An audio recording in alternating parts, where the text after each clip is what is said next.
On this week's Bet the Process podcast, sponsored by Novig, which is the best sports prediction market out there. And if you want to check it out, go check it out. And you can use the promo code BTP for lots of great stuff, lots of bonuses, etc. We also had some interesting markets. They did put up the Will Jackson Dart win the Offensive Rookie of the Year based on our conversation with Jay Croucher last week. So go check that out and weigh in on what you think, either take or make. You could do either.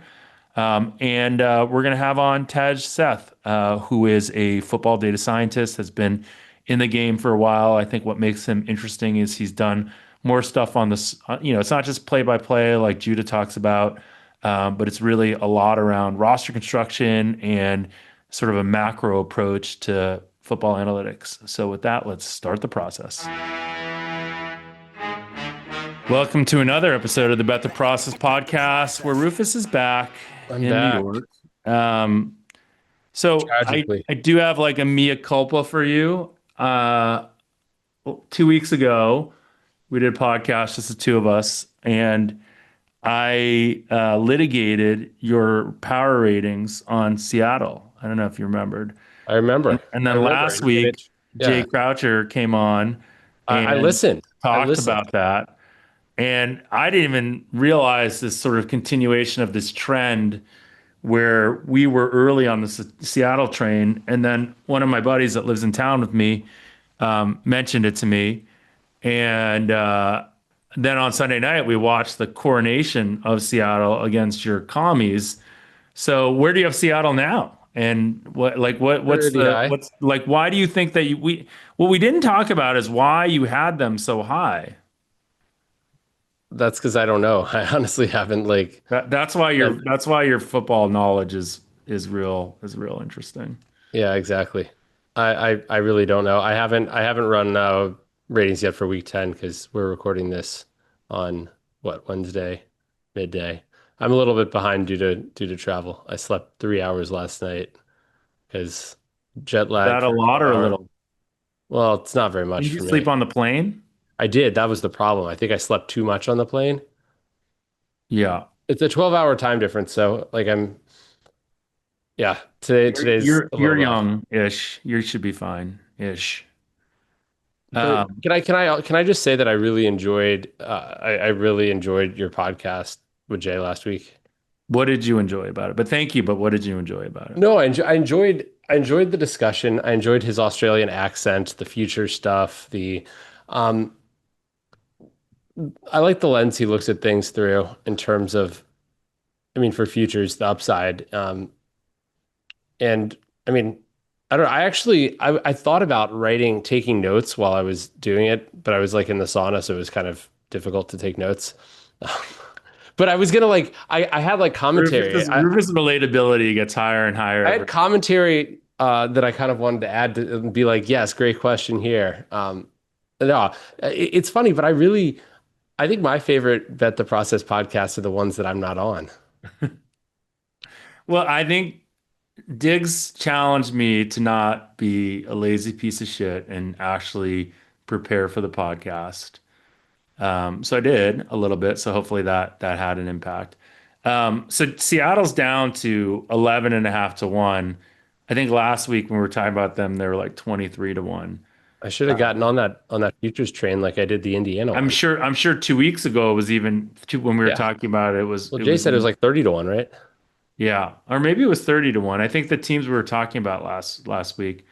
Um, yeah, I mean futures are interesting because you always kind of think like there's no value in futures because there's so much over call it. There's so Over much round. over around, but it does seem like if you understand how to play the futures market, there still are opportunities. Well, and especially having two-way markets now with the exchanges, that makes it more palatable. And something like Kalshi, you're not actually having to, well, you are tying up money, but you're also getting paid interest on your positions. I mean, So our friend Sean Zarillo that we had on when you weren't here, we had the baseball stuff. He basically had told me, he texted me like Seattle and baseball like mid-season, and one of his theories was that they were going to go out and get the people during the trade that's because deadline. their GM has no patience. Yeah. Yeah, and that was his theory, and so that turned out to be He was right. true. And it was. Did you watch the World Series, by the way? I did watch the end. I actually It had was it was the I lost some money on that. I Uh, won some money on it because we bet Dodgers from the beginning of the playoffs, and but what it was well, I just was just basically arbing, picking off bad numbers between innings on exchanges. yeah, Like it was legitimately, there were like 25-cent arbs with Chris because there was just so much soft order flow coming in because it is the World Series. That's yeah, game seven. Like it's not one of it those was things so that's always going to be it there. was an amazing World Series. It was an amazing It World was Series. so Man, fun. It made me love I feel baseball. bad for for Jeff Feinberg, for Rob Bizzola, for our Canadian friends that Why? because It's if I their was a Blue choice. Jay fan, it's like what a heartbreaking way to lose. Dude, that's like what fandom is. It is. It is. But I I mean, mean, like I'm only if that was the Orioles, man, it would just be if I that. had grown up during the 2000s in Boston, I would not be nearly the fan I am. No, 'cause I it's the grew up in the 80s, 90s heartbreak in makes you a Boston. bigger fan, right? It makes you a more true fan. 100%.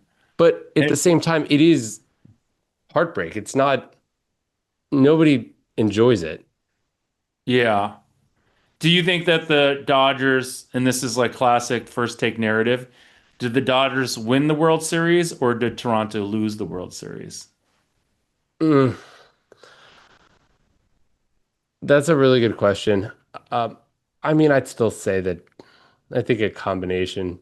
I mean, I think the Dodgers won it, but I mean, I think that there were a few plays that the Jays should have made clearly. Um, the Maybe not second, stray off second we've like base. the narrative, we've seen the not getting a secondary lead. The who was it, Isaiah Kiner-Falefa, Hmm. uh, Yeah. when he got thrown out at home there. There was that like the end of game six ended, the Jays had the bases loaded, nobody Yeah, out, the double play down that two, was and like yeah, like like there's. Barger strolls off of second too far. Did you like the bunt? So the Jays No, bunted down one. Yeah, I didn't either. no. I thought that was yeah. And you I know mean, what? I like actually called that again, like double this is play. the I this was is like, the when Kurt came up, I was like, this is. I was telling I was gonna say Uber, but I was in a Gojek in Bali, which is like the Balinese equivalent of Uber, is it a with rickshaw? my friends who are not really baseball fans, but I was saying that Kirk was legitimately the slowest runner in all of baseball, and and that double play is like very much in play there, Well, so and that was to me that was brilliant, and maybe it's because I'm dense and I didn't realize it in the moment because they didn't walk Barger intentionally, but they did they walk pitched. Barger intentionally, Yeah, you right? had Like first base open. Why would you not? the And well, first I guess because couple, he is what's that? the I guess he is the winning run, right? Yeah, there's reasons not to for sure. Yeah. Like I mean, it was not a no-brainer in my mind, and you didn't walk the bases loaded. You just walked the guy to first, right? And so Yeah. when they were doing it, I was like, oh, and then I was like, oh, that makes a lot of sense because now they could just end the game. And then when you saw Mookie and Edmund or whoever's playing second, when you saw them move back to double play depth, I was like, Yeah, they know that. Yeah. yeah, And that ball couldn't have this is been hit any more exactly perfectly this for a is double play. exactly what they're doing here. Yeah. Um, but something like that, I wonder, right? Was that Friedman calling down, or was that like Dave Roberts? No, I don't think I don't are they allowed is the GM allowed to call down to the dugout? I feel like there's rules on communication. I would think that they have a plan before they talk about it before the game and go over what they're going to do in specific scenarios. And so, I Yeah, mean, obviously it's a very specific scenario, but I think that, I think Dave Roberts pulled, I think he pressed the right buttons. And I mean, Yamamoto coming back after pitching the day before, I thought I thought there was a chance that could have blown up in their face, but that you don't know was what you're getting there. insane. Yeah. I mean, Well, and like and we've heard, he'd warmed up in the 17th inning of what was that, game yeah, four? but that was almost like a day that it would be the day that at that point that's the day he throws in between starts anyways, right? Was it? Like, yeah, I mean, it was like it was 2 days removed from when he had started. And so I don't think that was as big a deal as coming back that next day. But it's just funny because we've since we've grown up and people like Daisuke Matsuyaka or Mats whatever his name was. Matsuzaki. Mats what Wait, Daisuke Matsu. Daisuke was the Red Sox guy. No, I remember. I'm like My buddy combining his Brian used to name with call him Dice. Matsuyama in my head. My Oh, buddy Brian Mead used to call him Dice BB. See what he did there? Because he just used to walk guys all the time. yeah. Anyway, so But we, but we've been hearing stories wait, about. one other thing that bothered me with the Blue Jays is that putting in defensive replacements in the late innings of those Oh yeah, games, when game went to extras, you end up losing a bunch. yeah, You lose guys that you want batting. yeah. Well, That I mean, they happened in had like both a of those minor two. league in that 18 inning game. They basically had like a minor league lineup in there It for. wasn't a great lineup. No, it was interesting because I was in gaming that game, and the Dodgers were they were so heavy on the Dodgers, and it was I think it was literally just because they had zero confidence. Like there was one point where on the broadcast, you might not have heard this, but they basically said that the Dodgers were next putting in a position player, and There's no way they would do that. that's Like what I think that you like literally no chance. You use a that's what they start. they said that on the Yeah, broadcast. I think that they were wrong. They were wrong. Yeah, well, they were definitely wrong. So. Okay. College heater continues. Roof. You called in two Yep. winners. One by a miraculous good beat. We'd call it. I don't know if it was a good beat. Okay. I was not actually watching, but I'm going to give you Do you know what games. happened in that game? In the Virginia game? There was a field goal at the end No, no, no. or touchdown at Wait, the end. I no. don't know. It was way worse than that. Okay. Virginia basically was up by three. They were up most of the game. They're up by three. You were giving 4.5. And they went for it, I believe, on a fourth down rather than kicking a field goal to go up by 6. Didn't get it, so they're up by 3. And I forget who they were even playing now. They were driving or trying to move with the ball, and they got a pick six to cover. Ah. Oh, that okay, because I literally saw they were about to score, they were going to score, and then they were up by Yeah, 10. so like you could I argue that assumed they they had scored probably a should have covered. touchdown. I Yeah, literally just assumed they'd scored a touchdown. Okay. This week's picks, I'm gonna go with this week's picks brought to you by not any of the sports books, but brought to you by No Novig. Big. By There you go. Novig. There you go. I forgot No We're gonna Big. go with They can, Georgia. I'm gonna keep going with the picking like games that are actually decent quality games and not, or at I least like that. Georgia against Mississippi State. Georgia on the road against Mississippi State laying 8 points. Oh.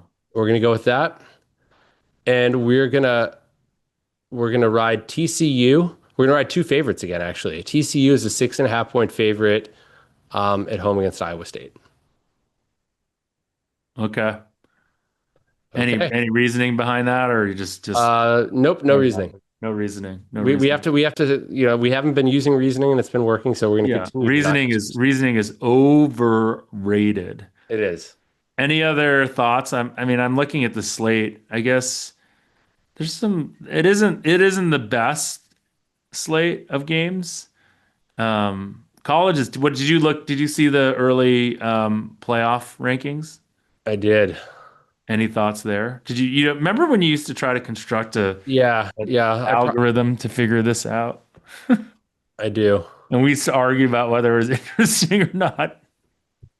Well, I Uh, think let's talk about that next week. I think because we have a nice long interview okay, with Tej coming up. we should get someone from college on next week then, I like like someone that. who knows college I stuff. think you need. I think we should get Diggs on at some point. I know he doesn't want to come on when I'm on, but maybe you do a solo one with him. He's yeah, he's the world does not revolve around us. That's the first thing Diggs would tell you. So Diggs will come on I when know. Diggs wants to come on. I mean, He's like a honey badger. He does what he wants. Um, okay. awesome. Okay, we'll talk to you guys all again next week. We're gonna welcome in our guest Tej Seth, and hopefully the bet the process heater continues. We now welcome in Tej Seth to the Bet the Process podcast. For those unfamiliar, and actually, what's great is now I have two residents of a socialist city or communist city with me, which I'm not sure which. But how do you guys like? First of all, let's be topical. How do you guys feel about this new mayor you have? Well, first off, I'm a Nevada resident, not a New York resident, but so I did not vote. But I'm more interested in like the prediction market take. I kind of felt like I felt like Mamdani was underpriced in the prediction markets, but that was just completely based, like non-numbers based. I was like, given the polls and all that, I was like, how is he only 91, 92, 93%? But I felt like been, it would have been a very uninformed bet or trade, I should say. I felt the exact same way, Rufus. Like, while he was in the primary and in the general election, when you would go anywhere in the city, like people were just like constantly talking about him, reading about him. Like it was just like it was like a crazy thing to just witness of just like how much hype he had behind him. And I kept checking like the prediction markets, and he always seemed to be like lagging behind where the hype level was. And so I was like, okay, maybe I'm like missing something with like where he's at in the polls, or where the money's going to come in on other candidates in the election. But like he just like kept outperforming where his value was on Polymarket and Call Sheet, it felt like. I mean, does this like highlight the idea that any like far in one direction candidate tends to not, like it's those outliers tend to underperform, like not underperform, but have value in prediction markets because people, I don't know, maybe like Like it. it's a form of populism, right? I don't know. How do we actually define populism? Because it feels like I don't know. You're the one that just used the word, so you might. I know it was a mistake. But Yeah. All yeah, right. these Well, sort enough of about politics. energized movements. Because clearly no one wants to talk about his policies because we don't know what they really will be given everything. But Tej, give us a little bit of background on how you came to be so so lucky to be on the Bet the Process podcast. Yeah, thanks for having me on here. I am one of the seven listeners, like I mentioned to you guys pre-show, and tough act to follow in Jay Croucher last week. I don't have an accent or anything I can put on, so I'll try my best here to keep this episode as entertaining as last week's was. But yeah, my background is I'm a data scientist by trade. I graduated from college 2 years ago. While I was in college, I worked for Pro Football Focus. I was working under Eric Eager there, who's now at the Carolina Panthers. And then when Eric was kind of moving to his new company, Sumer Sports, I moved with him right when I was graduating. So I worked there for about a year and a half, just doing various projects in football, working with all sorts of data there, and then I've continued to do so in that capacity up to where I am at now. I can't be an East Coast elite without asking you what school did you go to? I went to Michigan, Okay. which is where everything really started. Like when I entered college, like I thought I was gonna be like pre-law actually, and then there was this club called the Michigan Football Analytics Society, and I was like, oh, I like football, like I should join this club and see what's happening in there. And I joined, and they were talking about like all these like advanced metrics, like expected points added, and all this stuff. And I was like, wow, this is like a whole new way to look at football. Like this is pretty cool. And so I just like started posting stuff on Twitter that we'd like talk about at the club meetings. Got a lot of like constructive criticism and some general criticism as well, and just kept improving my stuff from there and stayed a part of the club through all 4 years of college. Did you major in data science? I did, yes. Interesting. With how long had that been a major at Yeah. Michigan? Yeah, so I did it through it was like through like a smaller like school called like the School of Information. And I think that that'd been available for like 7 or 8 years. But it definitely like evolved from I think what it started as, So it doesn't, given how fast it's things not change. in the math department or in the comp sci department. It's in like a hybrid of them or something. Yeah. It was called like School of Information. You could do like it was called like information analysis, which was basically data science, which is what I was in. And there was also like user experience, like if you build websites and apps and stuff, like you were in that school doing that track.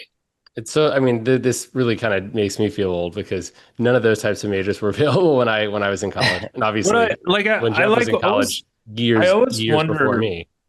Yeah, I like wonder a little bit about this concept of data science as a major, obviously, because like we're dinosaurs. When I was in school, there wasn't such a thing, and like even for a while, when I worked at Twitter and ran data science and analytics there, and no one there that I hired was a data science major because there wasn't really such a thing. They were all like PhDs in some sort of science, and Engineering. often like social science was some of the best. Like econ PhDs were some of the best, like ones that had a bent. And then you had like this like mirror, like the holy grail was the person who had like a PhD in economics, but also knew how to like program, like also knew how to code.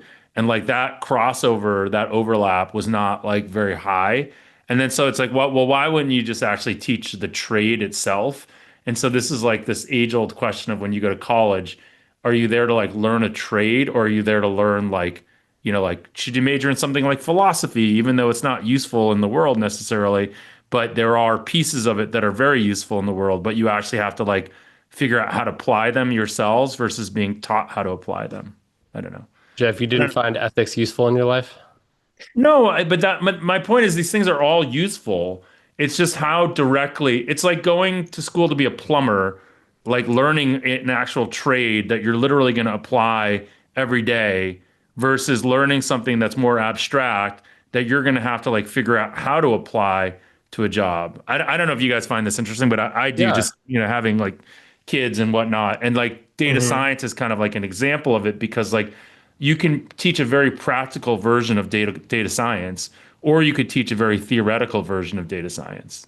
Well, I'm curious, Tej, what was your experience like? Like, well, how practical was it versus how much like, because I mean, I think that there's a lot of damage you can do if you are just given a bunch of essentially tools but don't understand all the all the shortcomings of them, right? And so, Hmm. what was your Yeah, no, for sure. No, that's a great point. Like I definitely noticed that while I was in college was like, I was in these classes. I had like my friends that were taking these classes with me. And when they would like put together models that we learned about in class, like they would just kind of like throw it in there, look at the results and submit the assignment.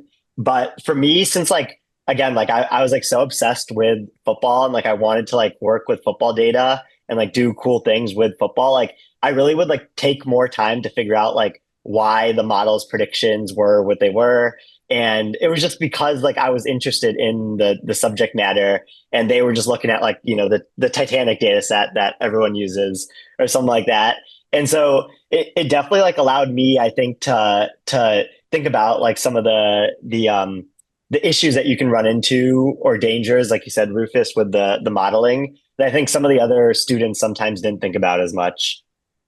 Intellectual curiosity wins again, like always. oh, that's a great Okay, let's answer. let's move on to this which just happened, not the election, and that's the free agent movement. We were talking a little bit before we went on the air about how this was the busiest free agent, not sorry, free agents, busiest trade deadline in the NFL we've ever seen. I guess the first question is, do you have any theory as to why that is? Like what all of a sudden made people interested in doing the types of trades that I think have been happening in, the NBA to some degree, certainly in baseball for many, many years. It's never really happened in football before, and this is the first year that it's really happened in any kind of mass. Why has that happened? Why did that happen? Any theories? Yeah, my main theory on why this trade deadline felt busier than other ones is well, I think there's a couple of reasons. The main reason I think is teams are starting to trust their player value systems more, like the tools that they have available to them to evaluate some of these trades. I talked to friends at teams that have developed some sort of surplus value per player or some sort of trade analyzer that the front office can use. And it does seem like they're getting more buy-in with these tools now than they were, even 2 years ago. And so I think that's part of a reason for it is just like these general managers can trust the tools that they have at their disposal more. And then you also have like a really interesting season this year where in the AFC, like the teams that were thought of as the best teams in the conference coming into the year might all play in the as the away team in the wild card round. Like the Chiefs,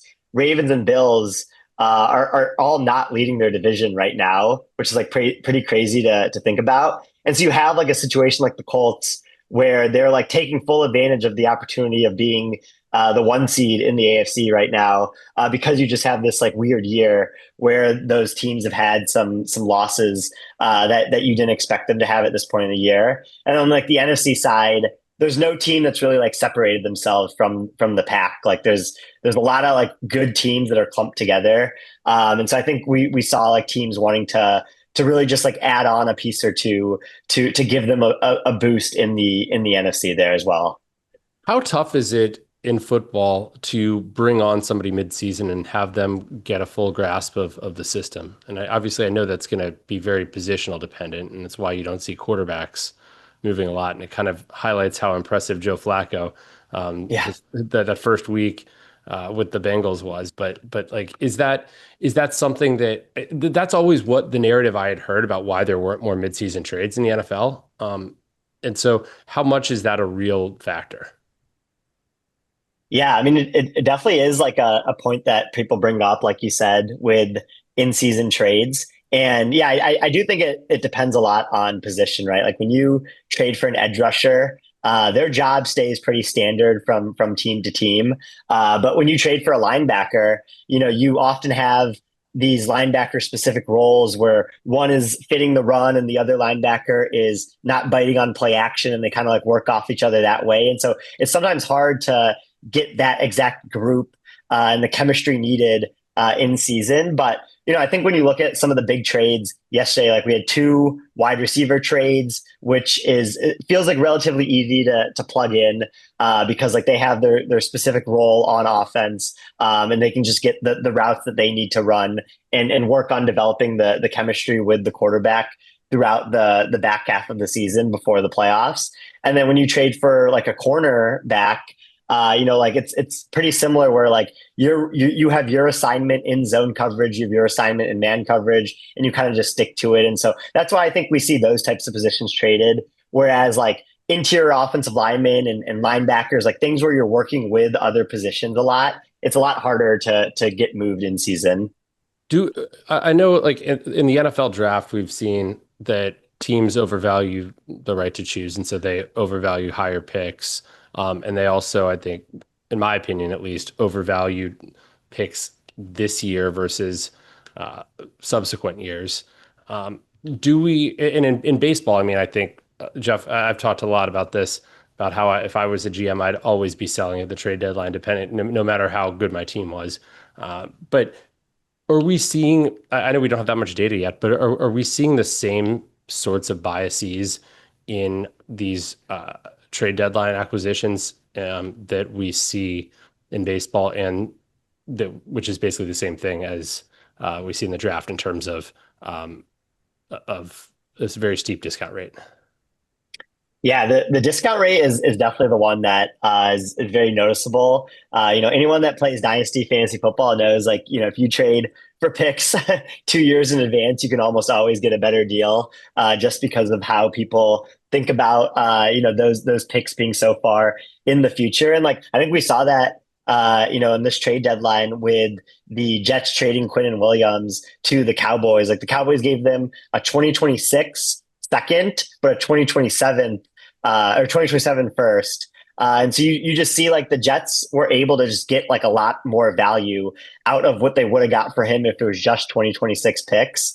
And they took advantage of it because of their timeline that they're in as a franchise. Like they know that they can get a lot of value out of those picks that are 2 years in the future. So that's definitely one of them. The other one is when it comes to kind of like where you're picking in the draft and what type of player you're trading for. Like we know that the draft curve is more flat than people think when it comes to like your median expected outcome of the pick.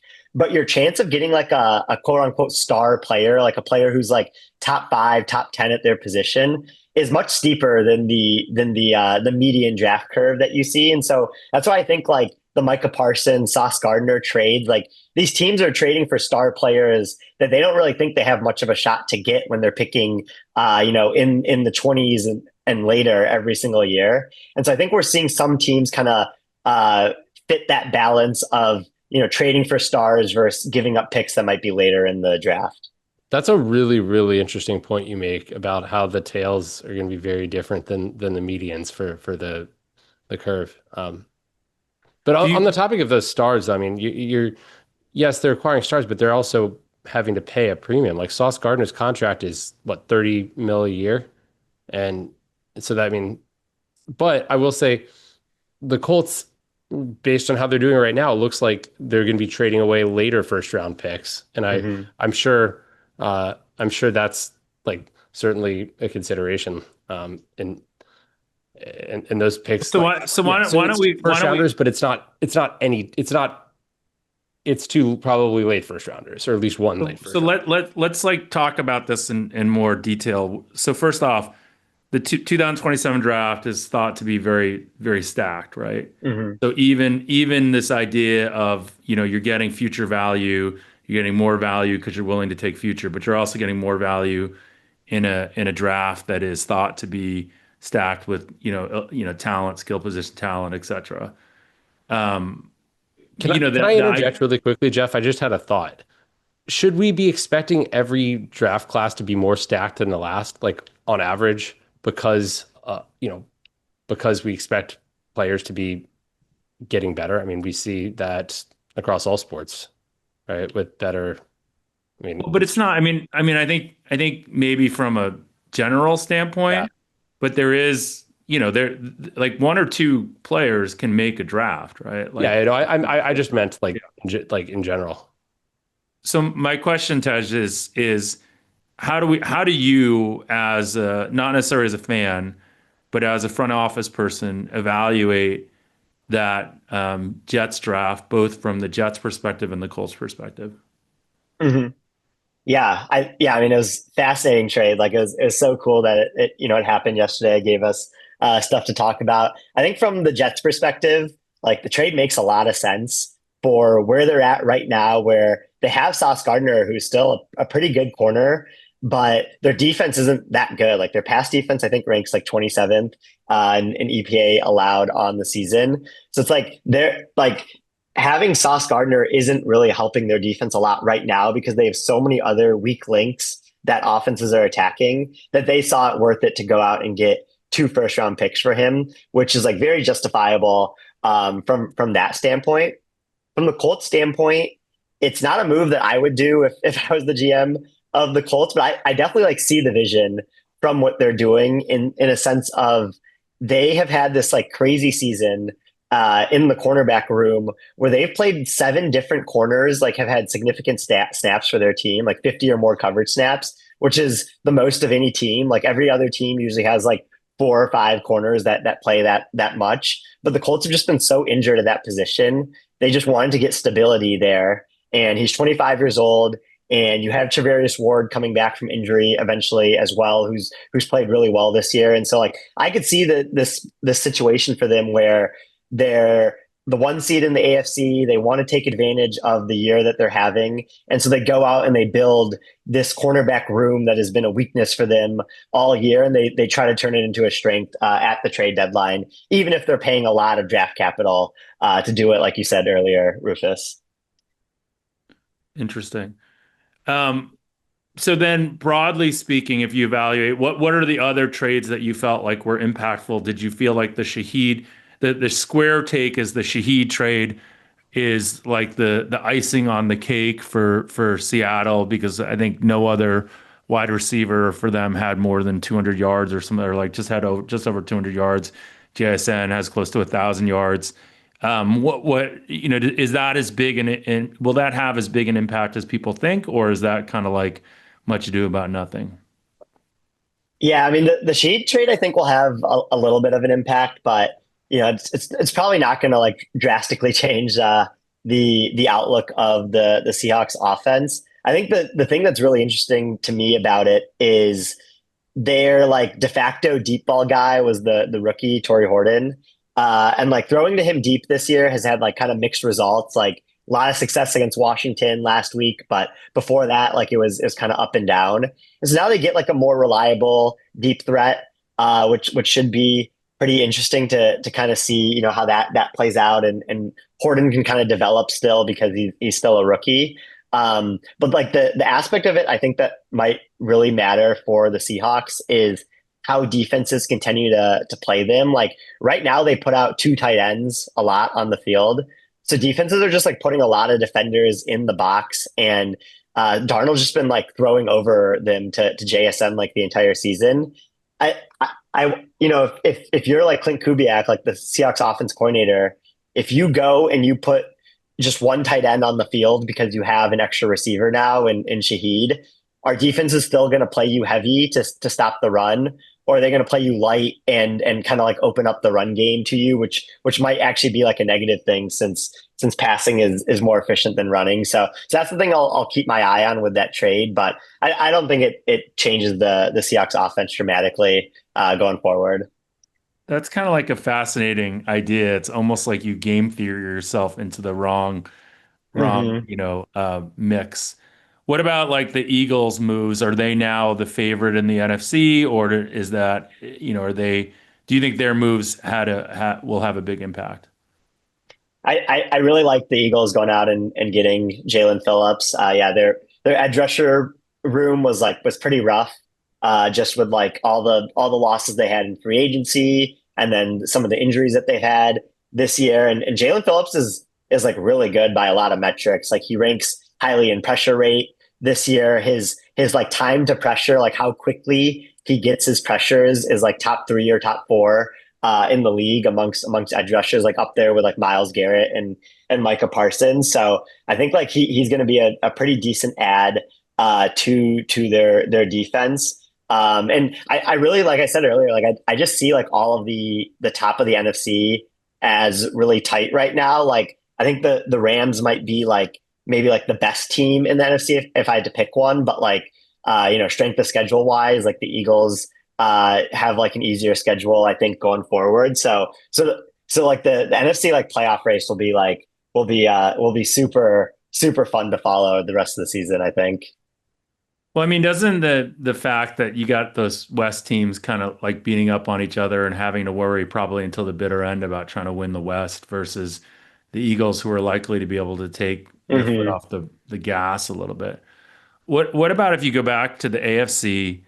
Did you think there were any moves that the AF teams that you heard about should have made that they didn't make? Obviously, one that people have talked about is Brees Hall going to Kansas City, and would that have, significantly changed the outlook of that team? Do you think there's anything that the AFC team should have done that they didn't?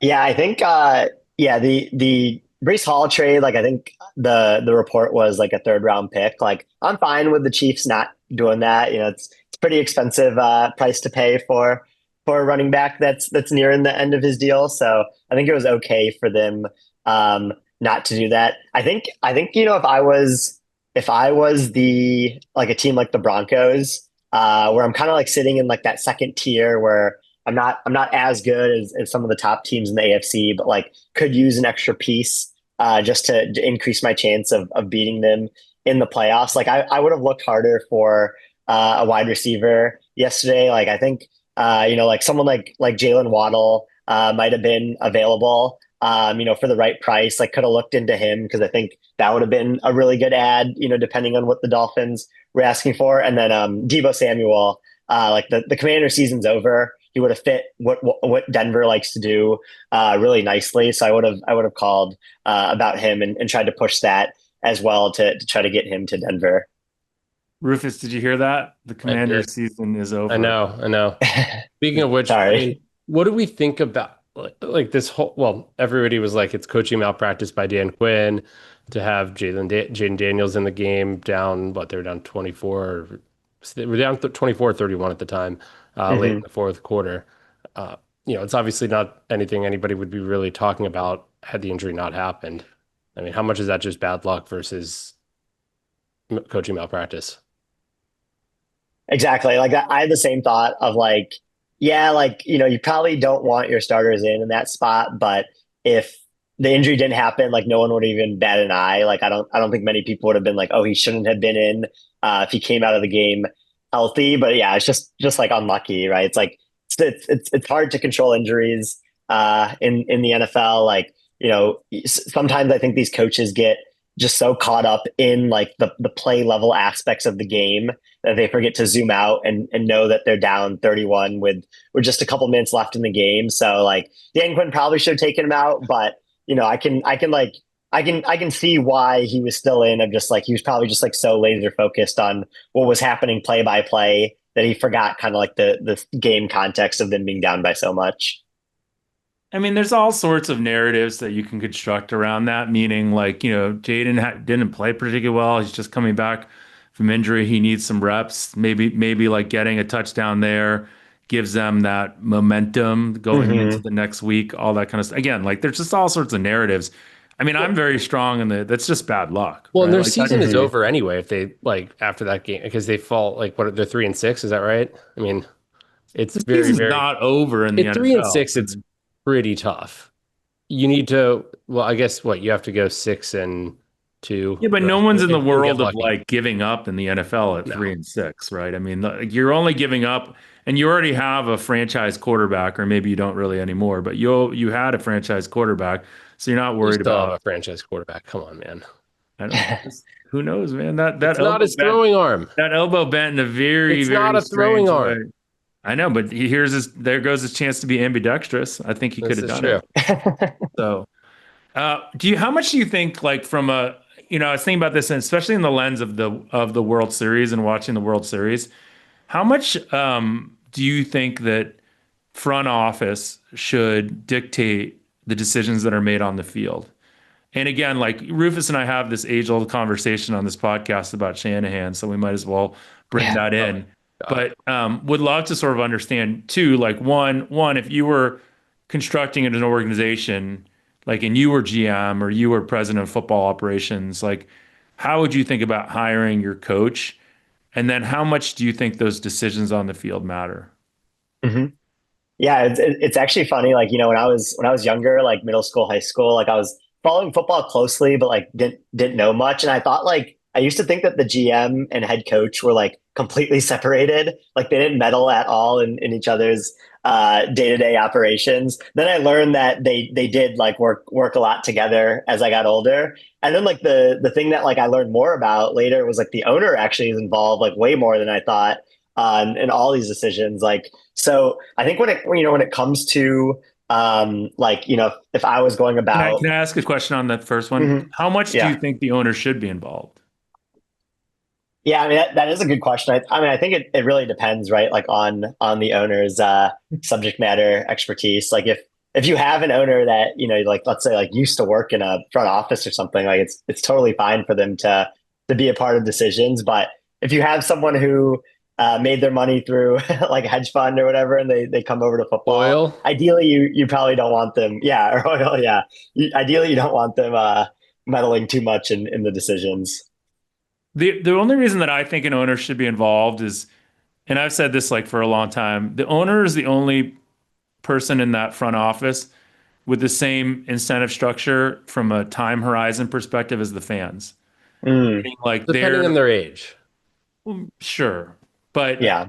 comparative to anyone working in the front office whose shelf life could be a year, a week, like they don't have it's unfair in many ways to ask them to have a long-term perspective on anything they do, right? Like we all like to like vilify GMs that make dumb, try to win that year, but like they're just trying to sit like the Brian Dable, right? We've talked about at the beginning of the Hmm. year, he's trying to win this year and save his job. And, like, who's to blame him? Like, unless you want to go and give him a 10-year contract and the security that you need. So the owner, Hmm. from that standpoint, is the only one in that room that has that security to make those right decisions now. But I would agree with you if they don't, if they're, anyways. So moving on from there. Wait. Can I add something to the owner comment? I mean, I think the incentives for the owner aren't always the same. Like I think, Jerry Jones is a great example of that. It's a family business for him and he would there's no scenario where he doesn't have football control. Because he's the owner and he's not optimizing for money. He's optimizing for like his own No, but enjoyment he in some way. his incentive structure is fine. He just wants to win. Well, He's just no, bad he at wants making to those win his. decisions. Well, he wants to win his what? He wants to win Well, I'm saying the his way. opposite, Rufus. We're saying opposite things. Like I don't want someone who thinks they need to be coaching for their job or coaching for control. I want the person who's secure, who only wants the team to win and has that right time horizon to make that decision. But I don't think that's always the owner's incentive. I think it isn't just win. It is win on specific terms often. Because there is an element of vanity to being a football owner. Am I right? Yeah. Sure. Okay. These people, This, they already have gazillions of dollars. They want I to win, think but we're they want to arguing be they want to on be the margin involved. right Their now. ego wants to be involved in winning. Sure. Well, Like, why ego did is the Jimmy opposite Johnson get fired? Because of Jerry Jones' ego. Well, and his ego own. is the opposite of intellectual curiosity. It's always the loser. So, okay, Taj, back to this. You're getting the full bet the process treatment right now, where we don't allow our guests to talk. That was good. Yeah, that was good. Good combo. But yeah, I think like when it comes to if I was part of a front office and like looking to hire a head coach and work with them, like I'm sure you guys have heard this like hundreds of times over the past couple of years, but like I do always just like prefer coaches that come from like an offensive background. Like when I'm looking for head coaches, like offense is more important than defense. Offense is more stable than defense. And when you have an offensive minded head coach, like usually they're either like bringing along their elite play calling, which like we can get into Kyle Shanahan after this, or they're bringing along some sort of like offensive system that has probably a track record of success at their old job.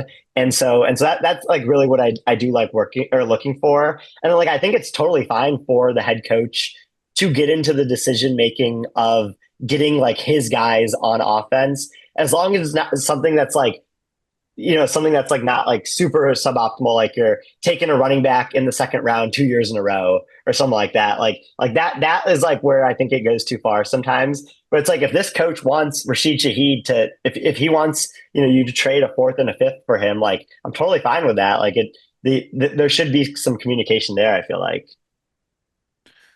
I mean, what about the on-field decisions in terms of, like now again, we have this pretty well understood idea that, and what's interesting is that McVay, do you know like the McVay versus Sirianni record? Like where those two guys have butted heads and Sirianni's like record against them is like pretty insane, I guess. Mm-hmm.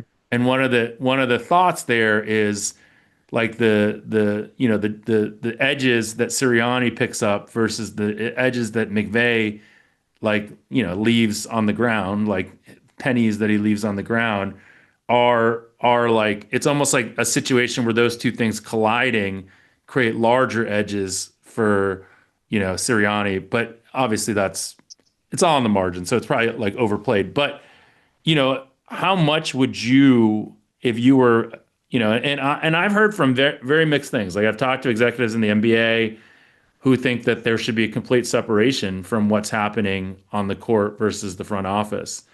Where do you think that line should be? And like if you are, Lynch or Parag or whomever, should you be like telling Shanahan, like should you be sitting with him every week and being like, bro, you're just leaving a little bit on the table with this. Like, yes, you're an elite play caller. Yes, you're one of the best we have, but you could be a little bit better if you did this.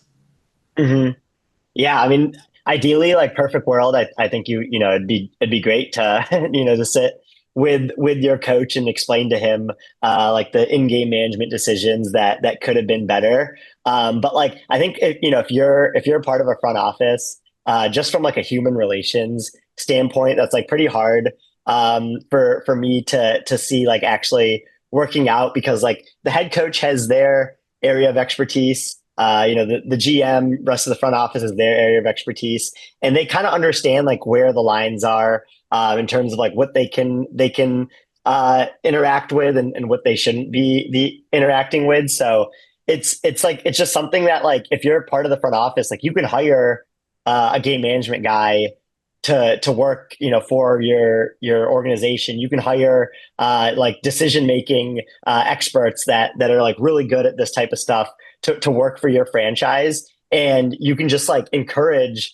the head coach to listen to these guys. But I think once you make it like a like a mandate that they have to listen to it is where you could definitely see a relationship getting fractured off of that. Where do you think the biggest alpha on the team level is right now that no one's really tapped into?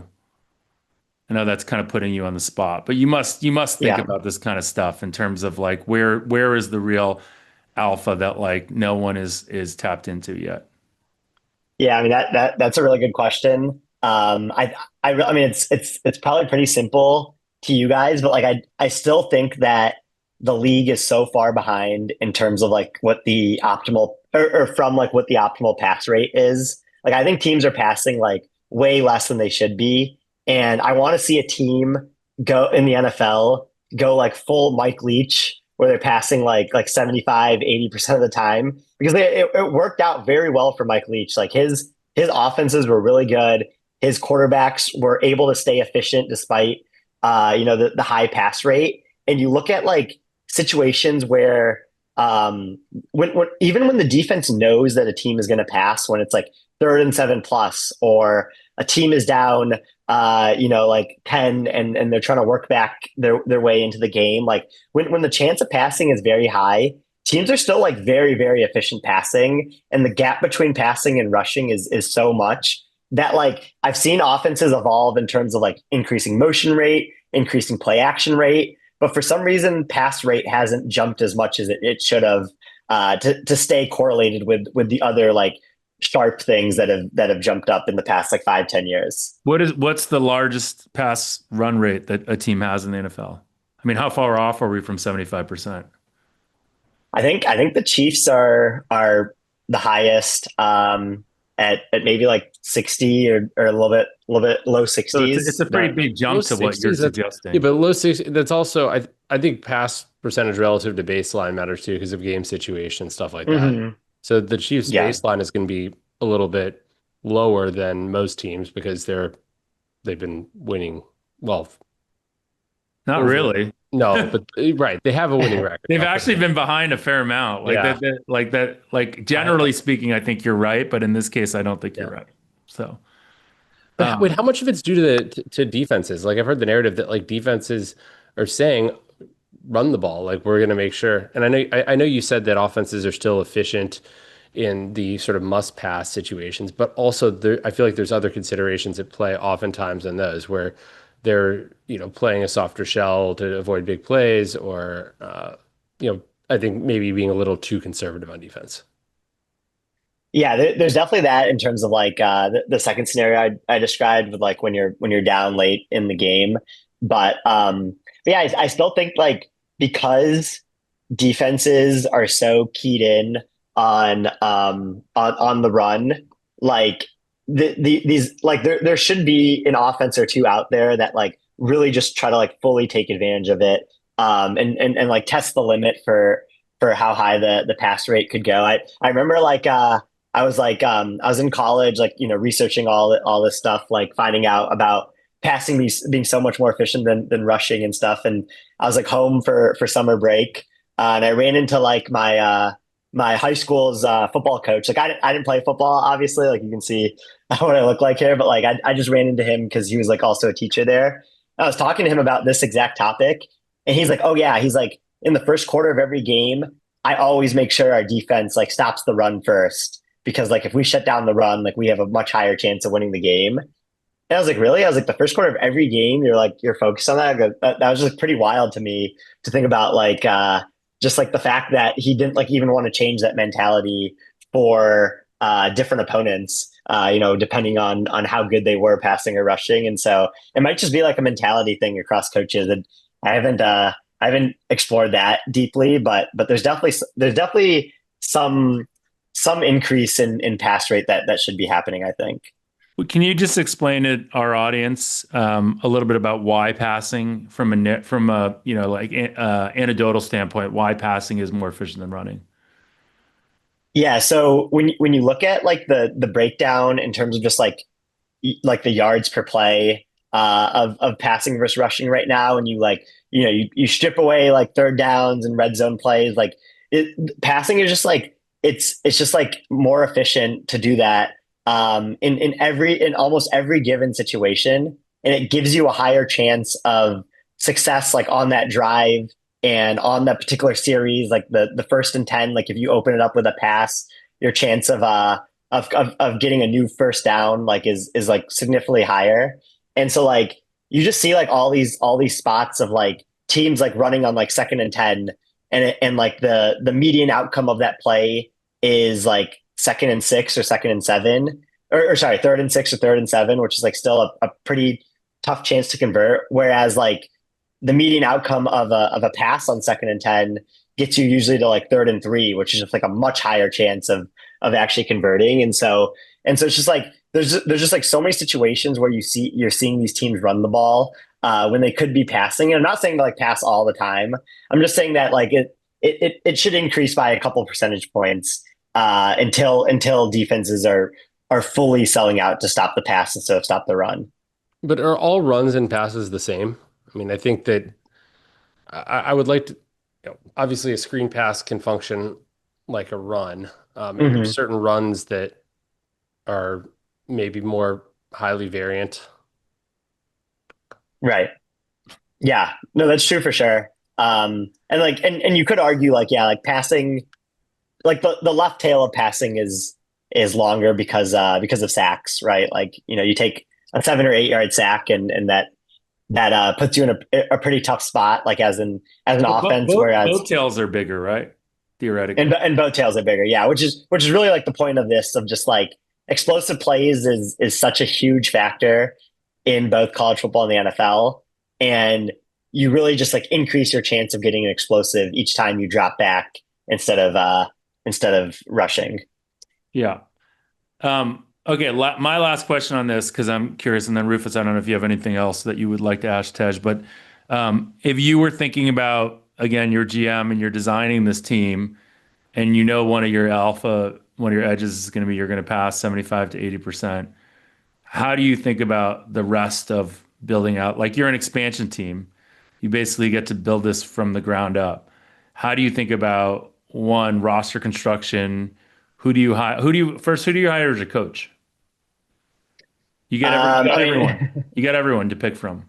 yeah, I mean, ideally, like it would be like Andy Reid or Sean McVay, just because like Reid really seems to understand the passing pass rate thing and function that's having Mahomes. But like even like Josh Allen and Lamar Jackson like don't drop back as much as Reid has Mahomes does. But like McVay's like passing concepts are also like amazing. So one of them too, yeah. And then how about constructing your offense? Like, is the obvious first choice a quarterback, or do you think like, there are other things that you would like? Would you focus more on offensive line? Would you focus more on wide receivers? Like, where would you focus there? Yeah, I mean, yeah, quarterback for sure is the main focus NFL wise. Like quarterback just drives so much of wins and losses and offensive production. If there are any like particular type of quarterback I would focus on, it would be like a low sack rate type quarterback. Like I think again, like if we're dropping back all the time, like we can't have someone taking sacks like that would really kill a lot of drives. And so I think that's like something I would focus on in drafting or acquiring a quarterback. But from there, I would lean pass catchers over offensive line. Like, if we're trying to generate explosives, like I think good pass catchers give you the opportunity to do that. And then offensive line wise, like if we're focusing on the run, we know how much offensive line can control like the run game. But since we're not running that much as an offense, like I think like getting like decent pass blockers and an okay run blocker or run blocking offensive lineman in would be the next area of focus. So it's like what I find interesting about this is I wonder if you had this mentality of knowing that you were going to do this, whether you could find alpha in roster construction Hmm. based on knowing the specific skill set of what you wanted to do, right? Like again, maybe you value a quarterback who isn't like anyone could say like, oh, I want Patrick Mahomes, but could you value that next tier guy because you know that they don't take a lot of sacks and that they're good in whatever this high volume passing kind of thing. And do you get offensive linemen who are probably underrated because they're good at pass protection but bad at run, whatever it is. Anyways, Right. Rufus, Yeah. got any questions?